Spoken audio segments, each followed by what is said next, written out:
Welcome back to Distance Dad Diaries. Even in a city as big as London, you can feel the silence. It sits beside you on the tube. It follows you across bridges you used to cross together. This is Distance Dad Diaries, a space for fathers who don't live with their kids to hear stories that sound like their own and to walk away with tools that steady the hand and soften the heart. We use presence over perfection, and we repair using routine and repetition. This is support content only, not legal or medical advice. Today we're in London with Jamie, a dad whose 15-year-old daughter has gone completely quiet.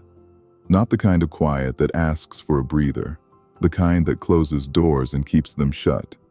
His letter carries pain, regret, and a stubborn hope that refuses to die. After his letter, I'll share a calm, straight-talking plan.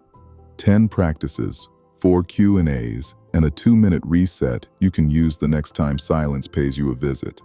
And because we rebuild dads, not just listen to their stories, the Toolbox episode lands on Wednesday, where we expand and share more helpful step-by-step tools, closing drills, and resilient practices anyone can use. Let's listen. Hi, Distance Dad Diaries. My name's Jamie. I'm 40, born and bred in London. I work maintenance for a council housing block in Hammersmith. Leaky taps, boiler checks, the lot. I've got one daughter, Sophie. She's 15. It's been nearly a year since the separation. I moved out of our place in Acton and into a small flat off Uxbridge Road. My first night alone, I thought the quiet would help me relax, but it only made me feel worse. I used to know Sophie's mornings, cereal drowned in too much milk, eating toast while she tried to fix her hair in the hallway mirror, the soft slur of the kettle just before the click. I knew which bus she'd sprint for, how she would always forget her PE kit, and the way she'd call me from the school gate just to say, "Made it, Dad." Now, I send a good morning text and watch it sit there, delivered. Blue ticks never arrive. If I get lucky, I get a tie hours later. But most days, I get nothing. I tell myself she's a teenager. They're all like that. But then, I stand in my kitchen with a cold cup of tea and feel like I'm begging a phone to love me back. The last time we spoke properly was a few months ago. We were on the South Bank. She had a bubble tea. I had a coffee that went cold while I tried to find the right tone. It was drizzling, that fine London rain that never really falls. I told her I'm here. I'll always be here. She nodded like you nod at a busker you don't want to pay. Since then, it's only been clips and fragments. A handover outside her mum's where she kept her hood up. I remember passing her on the pavement near Shepherd's Bush Green, and she looked through me like I was glass. Once, at her netball match in Hyde Park, she saw me on the touchline and put her head down so hard she nearly ran into a teammate. I keep trying to do the right things. I message her before school, saying, "Have a good day, proud of you." I message her after, "Hope it went all right." I try not to ask questions that require more than a word because I don't want to put her on the spot. I offer her lifts to school. She refuses. I suggest a walk, a coffee, or a film. Always no. I tell myself I'm not keeping score, but I know how many times I've heard no. I was never a perfect partner. I worked long hours and came home tired.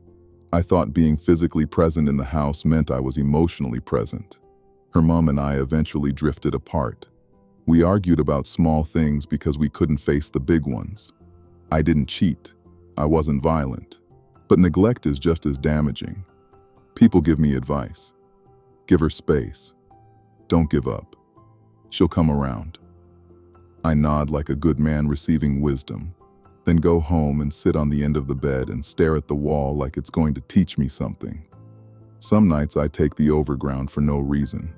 White City to Shepherd's Bush to West Brompton, just to clear my mind. Sometimes I buy a Tesco meal deal and give it to the homeless bloke who lives in a tent outside the station. I try to be sensible. I don't speak bad about her mum, and I reply to messages with thanks and got it. I ask her how school is and accept fine like it means anything. I keep the door open without leaving myself wide open to pain and suffering. But some days, a door open feels like an invitation to be ignored. Last month I went to her parents' evening. Her mum received the invitation, but I asked to be there for the English review. I stood at the back of the classroom with the posters about metaphors, and the teacher said Sophie's analysis is sharp when she hands work in. I wanted to ask about the days she doesn't, but I feared the answer. Sophie didn't look at me once. It's strange how a city can feel so much smaller when you're shut out by your own child. I walk past the cafe where we used to share a croissant and feel my feet slow down. I cross the road when I see girls in her school blazers to avoid any conflict or embarrassing her. It's not like I never hear from her. Sometimes she sends a clip of a dog on TikTok. No words, just the clip, as if she found a safe way to say, "Thought of you," that doesn't open a conversation. I say, "Love it," and leave it there because I don't want to scare off the moment. I bought a small notebook and started writing to her. Not big letters, just a date and one line. Saw a baby fox cross the road at 4 in the morning. Your team won 3-2 on Sunday. You were class. I kept your old scarf. It still smells like rain and bus seats. I don't know if I'll ever give it to her. Maybe it's for me. Maybe it's proof that I stayed a dad even when I wasn't allowed to feel like one. I'm not angry at her. I'm angry at the situation, at the way the wrong words at the wrong time can turn into months of nothing. What I want is a way through that doesn't break her or me. A way to keep showing up without crowding her. To say, "I'm here," without sounding like a threat. To be a dad she can find when she wants one. How do you do that? How do you connect a teenager who has decided silence is the safest language? How do you keep your dignity, your hope, and your health while you wait for the door to open? I'm not asking for a miracle. I'm asking for a map. Cheers, mate. Hi, nice to hear from you, Jamie. You're not alone. Let's get stuck in. A. Let's mirror and validate. Jamie, I hear a father walking around London with a pocket full of careful words. I hear the South Bank drizzle, coffee going cold in your hand while you hunt for a tone that won't spook her. I see you standing still on purpose, so she doesn't feel chased. I see the Overground loops, the Tesco meal deals you don't even want. You are not overreacting. That silence cuts deep. It hurts because it gives you nothing to answer back with. You can't explain to it. You can't reason with it. You just absorb it. And in the middle of that, you've done something a lot of men don't. You didn't react to it. You didn't fire back. You haven't used the pain as a weapon. You've kept your tone respectful, neutral, and steady. That matters more than you think. Here's the truth I want you to hold on to. Your role does not expire just because your voice isn't heard right now. Your silence doesn't equal absence. In this case, it's restraint. And that restraint is a form of love teenagers eventually understand. B. Normalize and name it. What you're living through has names. Part of it is adolescent individuation, the messy, necessary business of pulling away so she can work out who she is without you standing over her shoulder. Part of it is a loyalty bind. She may feel that letting you in too soon is betraying her mom. If her mom is hurt or angry, Sophie may feel like showing you love is choosing sides. That's a brutal position for any teenager. Part of it is conflict hangover. Her nervous system has paired you with past tension, even if you were never violent or never cruel. Raised voices, long arguments about nothing echo in a kid mind for years. So her silence right now is not a final verdict on your fatherhood. It's a shield, a way to lower risk. Less talking equals less chance of getting pulled into adult weather, less chance of saying something she'll regret later. That doesn't mean you sit on your hands and do nothing. It means you switch from pushing for connection to sending careful, low-pressure signals, the kind her body can gradually trust again. C. Decode the behavior. Let's decode some of what you've described. No blue ticks on your messages. That's control. She can't control the adults, the breakup, or the past. She can control whether she lets you see that she's read your message. Turning read receipts off is her way of saying, "You don't get to see behind the curtain right now," looking straight through you on the pavement. That's camouflage. Eye contact is dangerous when you're trying not to feel. Looking through you isn't proof that she doesn't care about you. It's proof she's fighting off her emotions in public. Putting her head down when she spots you on the sideline, that's crowd management. Being seen as close to dad on the touchline might feel like making a statement she doesn't know how to defend at school or at home. Now flip to the softer side. The TikTok dog clip with no words. That's a bridge. That's her saying, "I thought of you," without stepping into a full conversation. The little notebook you keep with one-line entries. That's a father's ledger. It's you refusing to let your love go silent just because your phone is. That kind of quiet record becomes a powerful gift later, even if right now it feels like you're writing into thin air. Your daughter isn't asking if you love her. She knows that. She's asking, can your love wait without punishing me for how long it takes? Your answer can't be a speech. It must be your behavior. D. Reframe to signals. Right now, the goal is not to break the silence. The goal is to outlast it with clean, simple signals. Small, steady, predictable signals that don't corner her, don't guilt trip her, don't demand a reply. Boring to send but life-saving to receive. One-sentence texts, neutral objects, landmark photos, shared calendars she never has to respond to. Tiny rituals at doorframes that never change, even when her mood does. You're not trying to force her to be closer to you. You're proving you'll be in the same place, with the same signal, whenever she's ready to look up. E. Small future plan for tonight, this week, this month, this year. Let's pull this into something you can do without burning out. We'll keep the same 4 horizons. Tonight, this week, this month, this year. Tonight, send one no-pressure line before bed. Good night. Proud of your effort. Here if you need me. Then put the phone face down in another room. No checking, no refreshing. In your notebook, write one simple line. Stayed steady today. That's it. This week, pick one London moment to share. A fox at 4 a.m., a bus sliding past in the rain, the river under a gray sky. Send a photo or a short line. Baby fox crossed Uxbridge Road at 4 a.m. Thames looked heavy tonight. 7 words or less. No questions. Just, I'm still in this city. I still see the things we both know. This month, choose a weekly slot and make it your non-question check-in. Maybe Wednesday at 7 p.m. every Wednesday. One statement about her world, no question mark. Heard English teacher saying your analysis is sharp. Saw your team sheet. Nice. Same time, same tone, regardless if she responds or not.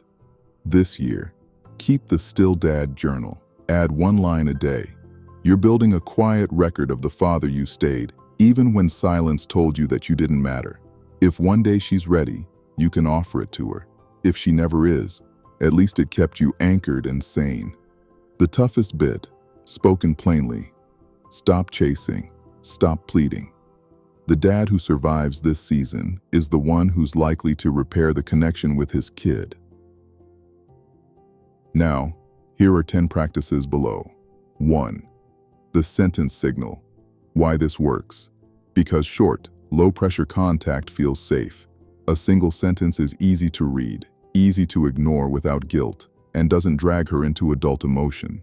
In a loyalty bind, this matters. She's scanning every message for hidden hooks. Studies on adolescent adjustment after parental separation show that teens are more willing to maintain minimal ongoing contact when parental communication is brief, time-consistent, and does not invite emotional processing or a response.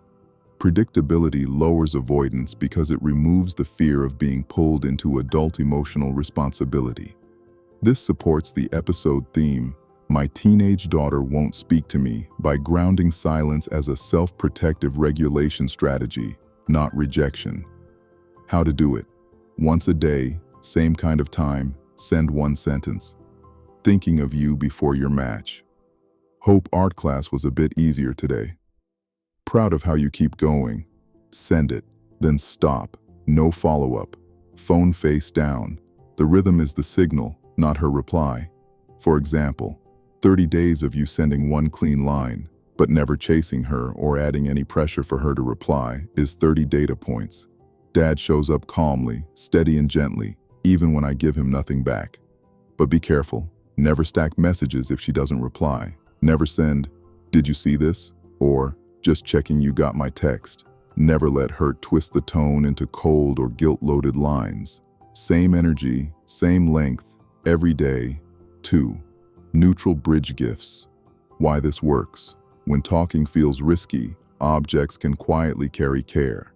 A small practical gift says, "I see what you need," without dragging her into a conversation.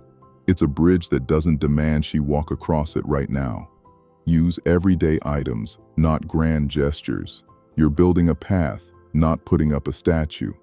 Adolescent development research indicates that when emotional load is high, teenagers respond more positively to instrumental, task-based support than to emotionally charged gestures, which can be perceived as intrusive or demanding.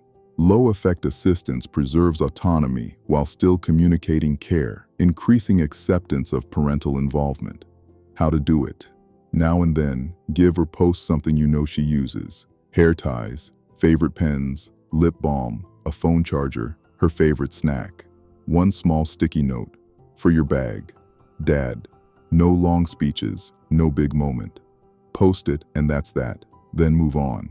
For example, she probably won't say thank you, but months later you see the same hair tie on her wrist on a Facebook post. That's the gift doing its job. But be careful. Never attach emotional essays. Never try to win her love by sending expensive gifts. There should be no attempt or hint that you are trying to buy her affection, because the bridge would then become a trap. 3. Receive the breadcrumb. Why this works. When she sends a tiny signal, a TikTok video, an emoji, that's what we call a breadcrumb. If you immediately react by analyzing it or try to turn it into a full-blown conversation, she'll shut down again. Your calm response teaches her she can reach out without being dragged further than she's comfortable with.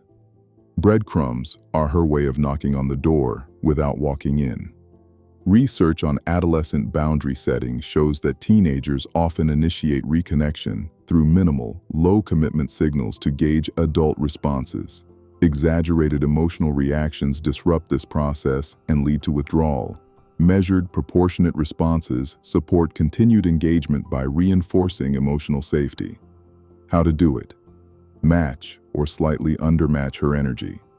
She sends you a dog clip. You reply, "Love it." She sends you a tie. You either leave it or send one emoji back. She reacts to your message with a heart. No extra follow-up needed. Keep it light. No follow-up questions like, "Does this mean you're ready to talk now?"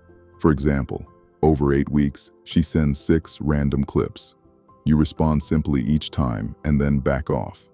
To her, this says, "I can reach out a little without being dragged under. But be careful. You must never weaponize the breadcrumb. Nice, you finally replied. Don't turn it into a big moment. This made my whole week." Never show the screenshots to anyone as proof she's coming back. The more invisible you are about it, the safer it feels for your child. 4. Door frame ritual. Why this works. Doorsteps and handovers can be very intense moments. Tension can spike very fast. A tiny ritual at the threshold gives her body something predictable to hold on to in that exact moment. When the doorway is calm and neutral each time, her nervous system stops bracing for impact.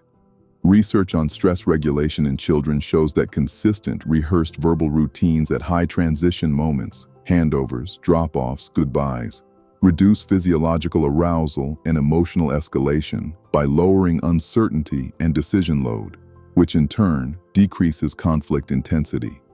How to do it. Pick one line for every handover and stick to it. "Take your time, I'm here." Or, "Take care, I'm proud of you." Soft tone, low volume, body turned slightly sideways so you never feel like you're looming. Use it every time she arrives and every time she leaves. For example, even on her worst days, hoodie up, no eye contact, quick shuffle past, she still hears the same gentle line. Over a year, that consistency says more than any emotional speech in the hallway. But be careful. You must never try to have serious talks at the door. Never bring up the past or start arguments during handovers. If tension rise, deal with it later by text. And never cancel the routine just because you feel upset that day. Those are the days the routine matters most. 5. London landmark anchors. Why this works. Because locations hold memory when words can't. A small photo of a shared part of London reminds her, our story is real. It still lives somewhere in you and me, without forcing her to respond. You're letting the city speak for you when your throat is tight. Environmental psychology research shows that familiar locations linked to calm, positive interactions act as relational anchors, helping the brain associate a person with safety and continuity rather than threat. Repeated exposure to these shared places can gradually reduce defensive responses and increase openness over time. How to do it? Once a week at most, I want you to send a simple photo. The cafe where you shared croissants. A bend in the Thames. A bus stop you both know. Caption: 5 to 7 words, neutral and light. Croissant spot still smells like butter. Thames heavy tonight under Blackfriars. Don't say, remember when, just stick to the place and the moment. For example, she might never reply, but on a hard day, she might scroll back through your chat and see a quiet trail of London spots you both know and love. That's a map of continuity she didn't have to ask for. But be careful, you must never attach your pain to it. I really miss walking here with you.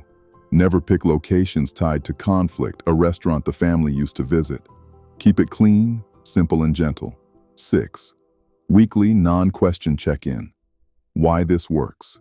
Emotionally intense questions drain the energy from children. Statements give energy without demanding anything back. When kids are already overloaded, questions feel like exams. Think of this as you talking to her life, not trying to drag a response out of her. Adolescent communication research show that teens maintain stronger engagement with parents who share availability and guidance without interrogative pressure, because autonomy supportive interactions reduce resistance and preserve self-direction during identity development.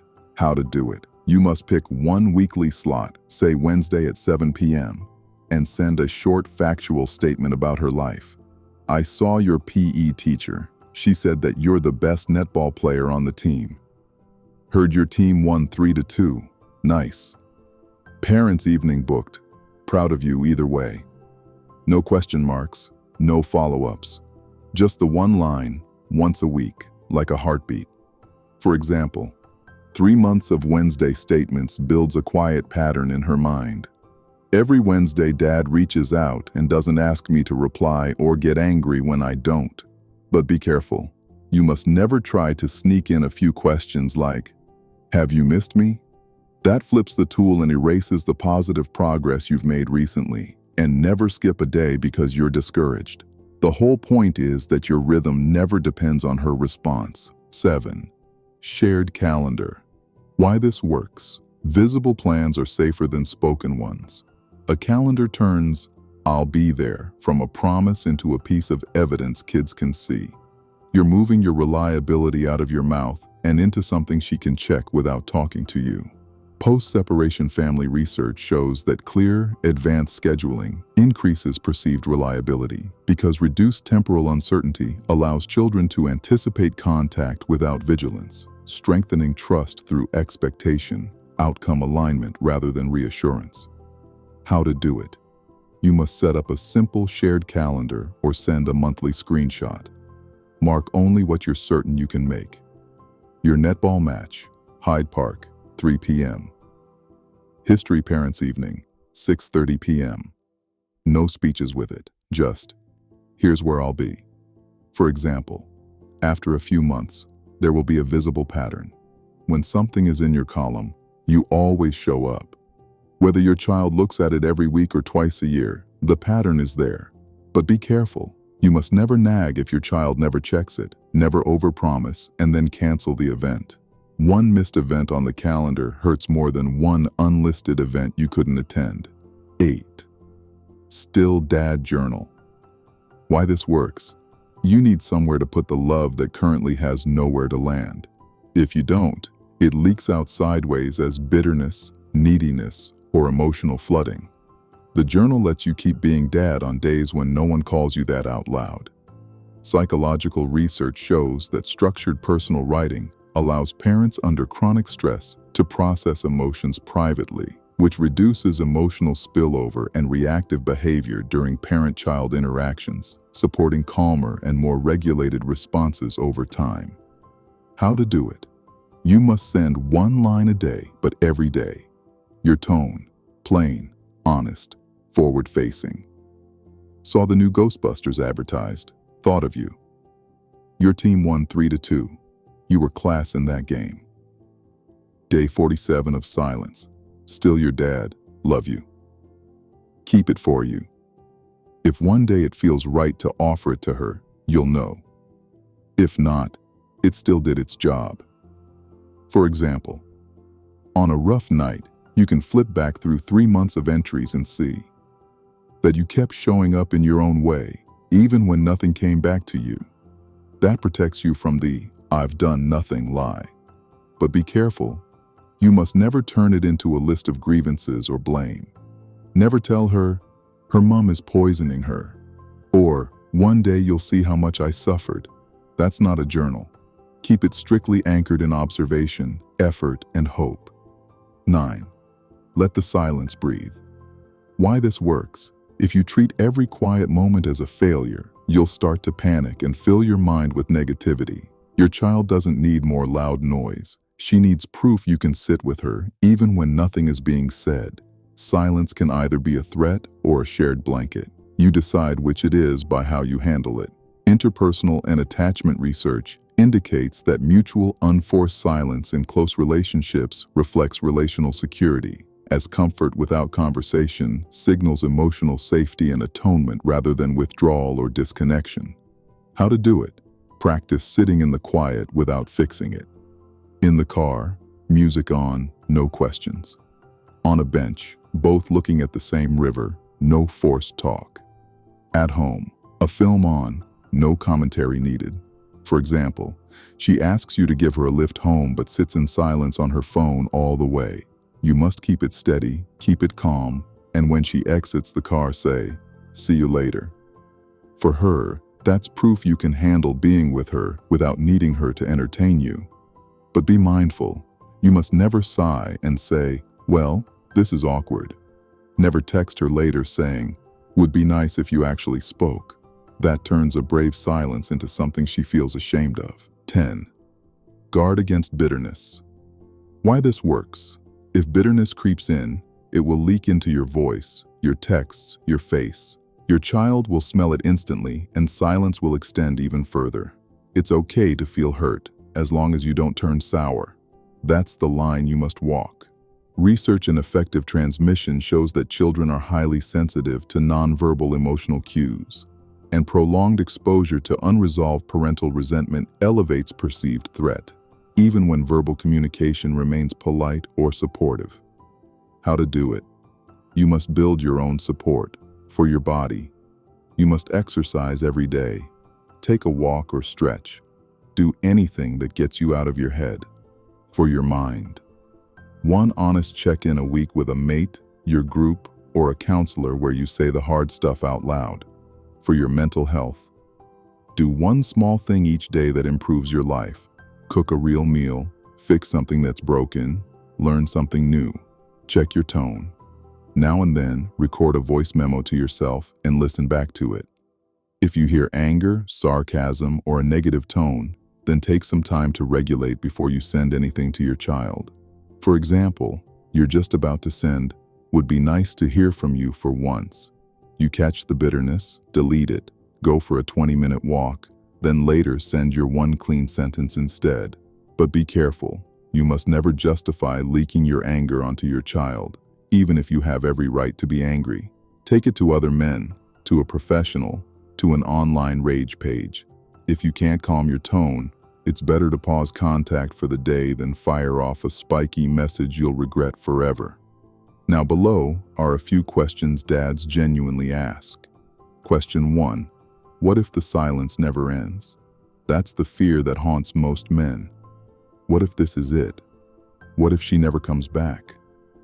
Most situations like this feel painful and endless, but most of the time it isn't permanent. They're seasons, some short, some brutal and long, built from a mix of growing up, loyalty tension, and nervous systems trying not to get hurt again. Your job is not to end the silence quickly. Your job is to walk through it cleanly. That means you keep sending signals that are easy to receive and easy to ignore without punishment. You never weaponize the quiet. Nice of you to blank me again. You never turn every small thaw into a movie moment. The first cracks are tiny. An emoji, a meme, a practical question about a lift to school, a half-second longer eye contact. Your job is to treat those moments as normal, not miracles. Receive them. Match her energy. Keep the rhythm. Some dads see softening after 6 months, some after 2 or 3 years. There's no guarantee, but if the silence does shift, it almost always shifts toward the parent who stayed steady without becoming bitter. Q2. How do I handle being blanked in public? Matches, school gates, street encounters. Those are some of the hardest moments, when they look through you and keep walking like you don't exist. Remember, public space is performance space for teens. They're not just dealing with you. She's managing friends, teammates, teachers, maybe family watching from a distance. So, you follow a public presence protocol. 1. Arrive calm and on time, no big entrances. 2. Stand where she can see you if she wants to but doesn't have to. So middle distance, not front row, not hidden. 3. Stay the whole time. Phone away, eyes on the game or performance. 4. Afterwards, one neutral line if there's a natural moment. Nice work out there. Then leave. No chasing, no debrief. Later on, you might send one short text. Saw you working hard today. Proud of your effort. That's it. Over time, this teaches them, Dad shows up. Dad doesn't make a scene. Dad doesn't corner me afterwards. The blanking still stings. I won't pretend it doesn't, but your steadiness in those moments is part of the record she'll look back on when she's ready. Q3. Should I push through the silence with the truth about the breakup? No. Even if your version feels justified, using the truth as a crowbar will blow the hinges off the door you're trying to open. She doesn't need the adult breakdown of who did what, who left who started which argument. Not now. What she needs is to know the breakup wasn't her fault, to know she doesn't have to pick sides, to know you're still her dad. A safe script when she asks is something like, Mom and I couldn't stay together. We both see the past differently. You never have to choose between us. What matters is, I'm your dad and I'm here. Short, calm, no blame. If she pushes for details at age 15, keep it light and age safe. The heavier version of events, if she ever wants it, belongs to an older version of her, not this one. I know the temptation to set the record straight is strong when you feel misunderstood or painted badly. But if you make her the judge, you're asking your child to carry the weight of both adults' pain. That's not love. That's outsourcing. Restraint is love here. You're protecting her nervous system, even if it means your story sits unspoken for a while. Q4. How do I stop this silence from hollowing me out? You build a life that never depends on her replies or contact with you, while still keeping your heart open. 3 pillars help. 1. Your body. Exercise every day. Walk the Thames. Do laps around the park. Stretch on the living room floor. It's not about fitness. It's about keeping your nervous system from freezing in the same loop. 2. Brotherhood. One honest check-in a week with a mate, group, or counselor who understands. Say the raw stuff somewhere safe. I feel invisible. I'm angry. I'm tired of being the polite one. Let it out there so it doesn't leak into messages to your child. 3. Build. Do one thing each day that nudges life forward. Cook a proper meal, fix something in the flat, learn a small skill. You're building a future version of you that she can meet later. A solid, grounded father, not a bitter stuck in the past dad. Pair all of this with one simple line you repeat to yourself on the bad days. I'm a good dad, even in the toughest of times. You might not believe it every time you say it. That's fine, but you're training your own nervous system too. The silence is emotionally heavy, yes. Believe me, I know, but it doesn't have to erase you. You're allowed to be a whole man while you wait. Here's the London Rain Reset. Purpose. For the moments when the quiet is too loud, after being blanked at a match, after 10 unanswered texts, or when the flat feels like it's echoing. This reset uses London rain and the Thames as anchors, soft, steady, and still there whether anyone is watching or not. That is what you're practicing. Phase 1. Ground and listen.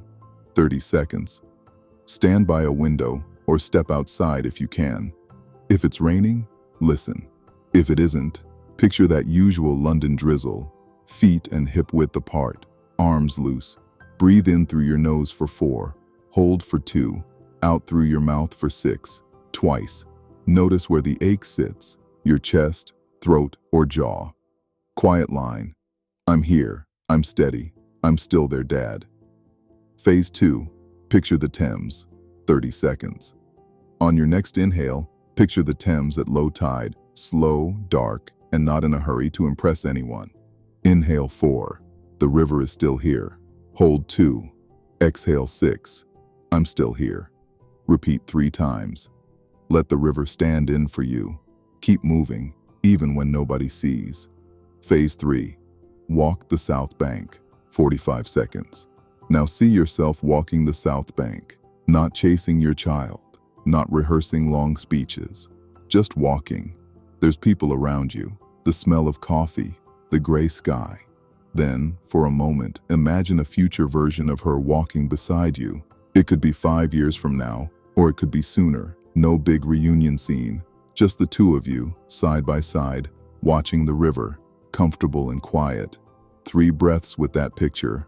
In 4, hold 2, out 6. In 4, hold 2, out 6. In 4, hold 2, out 6. Let the image fade. Never cling. Just let it go. Phase 4. Name the truth. 30 seconds. Come back to your body. Feel your feet on the floor. Roll your shoulders. Unclench your jaw. Say, out loud if you can, silence is not the end. It's the space before the next word is said. Breathe in 4, hold 2, out 6. Say it again. Silence is not the end. It's the space before the next word is said. You never have to fully believe it. Just let your ears hear you say it. Phase 5. Close and send. 30 seconds. One last breath. In 4, hold 2, out 6. Face relaxed, shoulders lowered. Later tonight, not necessarily now, but before bed, send 1 sentence. Good night, proud of your effort, here if you need me. Dad. Or, thinking of you, sleep well. Send it, put the phone face down, and walk away. Reset completed. You're steadier again. Fellas, that's all for today, remember. Your child's silence isn't the end of the story. It's the space before the next word. Your job is not to force that word. Your job is to keep the page open. If Jamie's letter connected with you, send this episode to one dad who needs a hand on his shoulder. And if you're carrying your own version of this silence, your story belongs here too. You can send us your letter. This Wednesday, the Toolbox Episode 3 drops. How to stay present when your teen goes silent. We'll share tools, closing drills, resilient practices, and we answer some Q&As that dads often ask. Next time, Noah, a dad in Midland, Texas, writes from the offshore life. 2 weeks on, 2 weeks off, and how his life has changed for the worse, plus the toll it has had on his mental health and work life. This is supporting content only, not legal or medical advice. If you feel unwell, stressed, or need someone to talk to, please contact the local emergency services where you live. Once a dad, always a dad.